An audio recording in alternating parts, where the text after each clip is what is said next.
৭ই জুলাই ২০২৩ চলমান মনসুন মৌসুমে বাংলাদেশের জন্য ছিল সবচেয়ে ভয়াবহ দিনগুলোর একটি।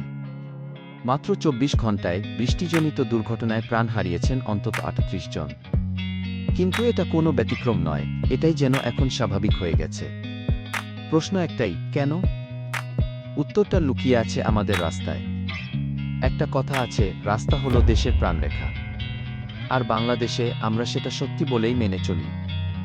আমাদের রাস্তা মানে জীবনের সাথে সংযোগ। ব্যবসা, শিক্ষা, স্বাস্থ্য, যাতায়াত সবকিছুতেই নির্ভরশীল।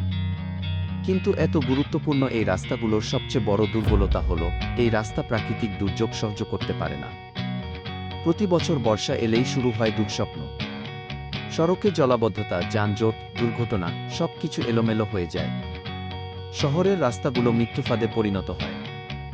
যে কোনো বাংলাদেশিকে জিজ্ঞেস করুন, বৃষ্টি মানেই রাস্তায় নামা এক প্রকার ঝুঁকির নাম। ভাবুন তো, যদি এমন জায়গায় বাস করতেন যেখানে পায়ের নিচে মাটি নেই বললেই চলে। মনে হতে পারে এটা কোনো সিনেমার গল্প। কিন্তু লক্ষ লক্ষ বাংলাদেশির জন্য এটা প্রতিদিনের বাস্তবতা। আমাদের দেশের বেশিরভাগ অংশ সমুদ্রপৃষ্ঠ থেকে মাত্র ১.৫ মিটার উপরে। প্রতি বছর জোয়ারের পানি একটু একটু করে আমাদের ভূমি গিলে খাচ্ছে। কিন্তু আমরা কেন এতটা অপ্রস্তুত? উত্তরটা লুকিয়ে আছে আমাদের অতীতে। ব্রিটিশ আমলে আমাদের এই অঞ্চলকে এতটা মূল্যবান মনে করা হয়, তাই এখানে গড়ে তোলা হয়নি উন্নত রাস্তাঘাট বা অবকাঠামো। সেই অবহেলার ধারাবাহিকতাই আজও রয়ে গেছে। ৭০% জমি এখনও জলাবদ্ধ বা জোয়ারের হুমকিতে রয়েছে। একটু দূর থেকে দেখলে বুঝবেন, আমরা এক বিশাল দুর্যোগের মাঝখানে আছি। উত্তরে হিমালয় গলছে, পশ্চিম ও পূর্বে ভারতের নানা প্রাকৃতিক দুর্যোগ, আর দক্ষিণে রয়েছে উত্তপ্ত হয়ে ওঠা বঙ্গোপসাগর। বাংলাদেশ এখন বিশ্বের এক জলবায়ু দুর্যোগ হচ্ছে। সাম্প্রতিক এক গবেষণায় দেখা গেছে, হিমালয় গলে আগামী ৫০ বছরে ১৫ মিলিয়ন হেক্টর ভূমি প্লাবিত।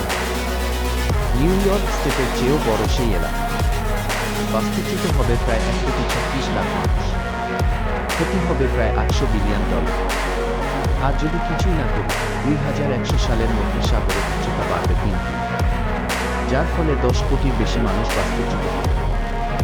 কিন্তু সবচেয়ে ভয়ানক সত্য হল, আমরা বারবার এই সমস্যাকে উপেক্ষা করি। প্রতিবার দুর্যোগের পর বলা হয়, আরও শক্ত করে গড়ে তুলি। কিন্তু পানি সরে গেলেই ভুলে যায়। ভবিষ্যতের কথা তখন আর কেউ মনে রাখে না। আমাদের বর্তমান পঞ্চবার্ষিক পরিকল্পনায় বরাদ্দ মাত্র ১২,০০০ কোটি টাকা। অথচ বিশেষজ্ঞরা বলছেন প্রয়োজন ৪০,০০০ কোটি। দরকার আধুনিক সরঞ্জাম, নদীর গতিপথ বুঝতে পারা, বাঁধ এবং সমন্বিত সমাধান। কারণ এখনই কিছু না করলে আমরা সত্যিই বঙ্গোপসাগরে ডুবে যাব। আমরা অনেক দিন ধরে আমাদের রাস্তা, নদী আর মানুষকে অবহেলা করে চলেছি। কিন্তু গল্পটা এখানেই শেষ হওয়া উচিত না। এখনই সময় আছে প্রতিরোধ গড়ে তোলার, স্বপ্ন দেখার আর একসাথে কাজ করা। এমন ইতিহাস আমরা রেখে যেতে চাই না যেখানে বলা হবে তারা কিছুই করে না। বরং আমরা যেন রেখে যেতে পারি এক গর্বিত উত্তরাধিকার। সবাই যেন বলে তারা একজোট হয়েছিল, তারা গড়ে তুলেছিল ভবিষ্যৎ।